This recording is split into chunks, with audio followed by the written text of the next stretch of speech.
So today marks where we'll witness our talented pupils or athletes giving their all to represent their teams.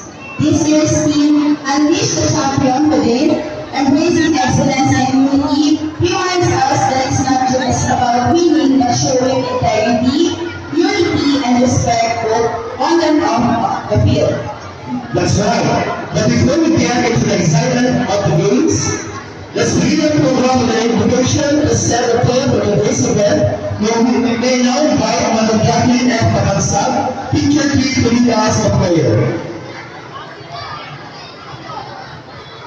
Let us bow our head and let us pray.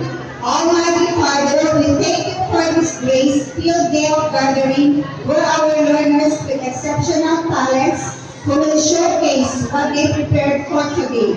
It is our honor to be proud witness of your gracious blessings to these athletes. So we ask for your grace and divine wisdom to all of us present here today.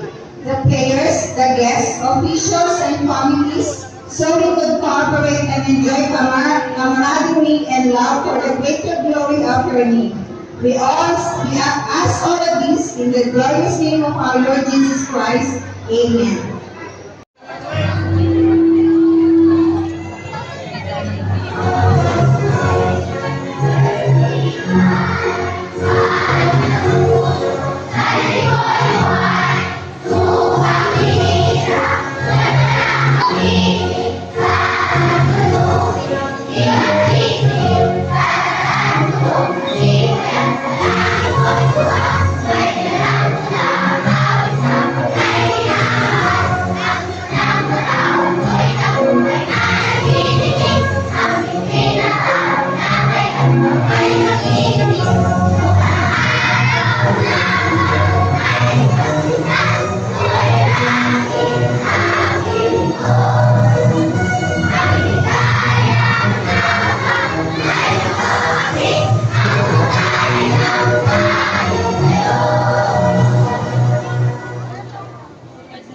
Thank you, Madam Mary.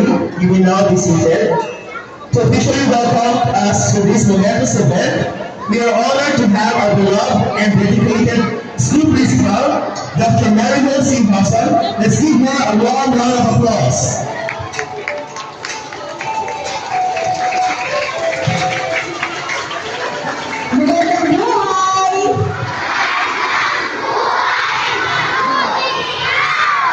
Ayan, so ang enerhiya dito sa ating paaralan ay talaga namang handa na ba ang ating mga learners sa grade 6? Ayan, so handa na ang mga ate at kuya. Tingnan naman natin ang ating mga ate at kuya sa grade 5. Yung mga naka-black, handa na ba kayo grade 5?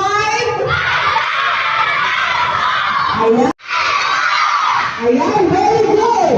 At nandito sa harap ng ating PRO, ating grade 3. Team grade 3, handa na ba manalo? Ayan. How about yung ating mga naka-color green na grade 2? Team grade 2, handa na ba kayo? Siyempre, hindi magpapagaling yung mga naka-color red. Ang ating mga grade 1. Handa na ba kayo mga grade 1?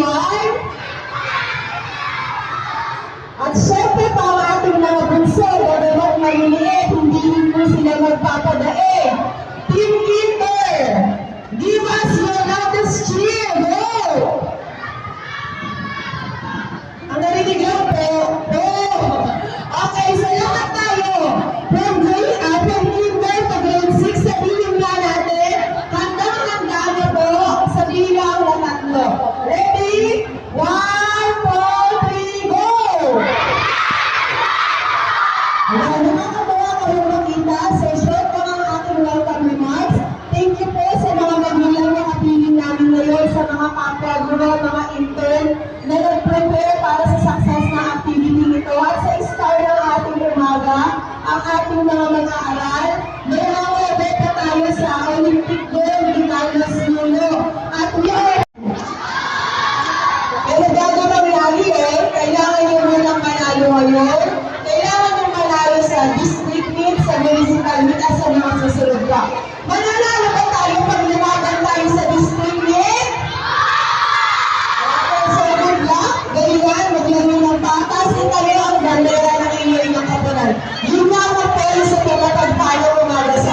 Alright, so thank you po, Madam. Okay. And now, ladies and gentlemen, and esteemed guests, athletes and participants, it is now time for one of the most symbolic moments of our intramurals, the lighting of the urn. The lighting of the urn represents the spirit of sportsmanship, unity, and the burning desire to achieve greatness. Ang mga respeto sa mga parents ko na sa buong yung punta natin para makatakbo po yung ating security as the safety